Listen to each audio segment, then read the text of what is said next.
Assalamualaikum teman-teman semua. Selamat datang di channel Info. Di channel ini akan membahas segala hal serta fakta menarik biar kamu tahu, tambah tahu dan makin tahu.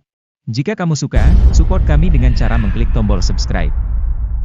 Pada saat waktu kecil, kamu pasti pernah iseng melempar batu ke dalam air.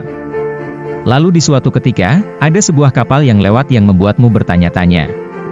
Kenapa ya kapal itu tidak tenggelam? Padahal kan kapal itu lebih berat dari batu yang telah kulempar. Nah, kali ini kita akan membahas alasan mengapa kapal sebesar itu tidak tenggelam.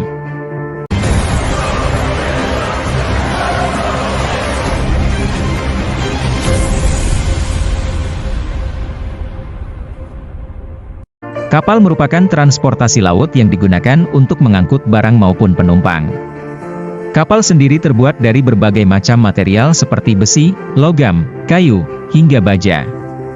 Bahkan kapal terberat yang pernah ada memiliki berat lebih dari 228.000 ton. Lalu, kenapa kapal seberat itu tidak tenggelam?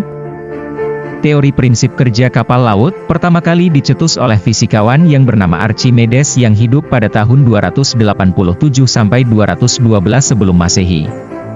Pada saat itu Archimedes mengungkapkan bahwa untuk benda yang bisa mengapung, bisa terjadi saat gaya angkat air lebih besar dibandingkan dengan gaya berat benda. Hal ini bisa kita tentukan dengan rumus, berat massa dibagi dengan berat volume. Gaya apung sendiri juga ditentukan oleh faktor gaya angkat ke atas oleh suatu benda.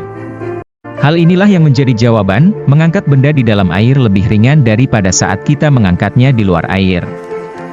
Kapal dapat memiliki massa hingga ratusan ribu ton. Apalagi kapal yang menggunakan bahan yang bermaterialkan baja. Baja tentu jauh lebih padat daripada air. Namun, kapal baja tetap bisa mengapung dikarenakan kapal yang besar memindahkan air yang jumlahnya sangat besar juga. Dalam sistem kapal, pada bagian bawah kapal memiliki ruangan serta rongga yang menampung udara dengan jumlah yang luas. Hal ini biasa kita sebut dengan lambung kapal. Lambung kapal inilah yang membuat sebuah kapal dapat mengapung di atas air.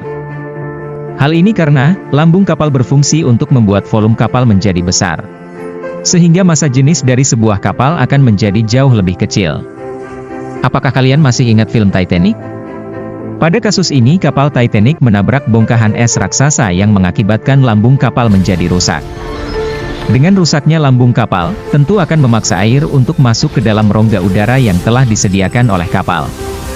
Nah, sekarang kamu tahu kan mengapa kapal bisa mengapung? Jangan-jangan kamu masih mengira itu adalah sebuah sihir magis? Tulis pendapatmu di kolom komentar. Setelah ini sebaiknya kita membahas hal menarik apa? Saya Nando Yulistio, sampai jumpa di next video.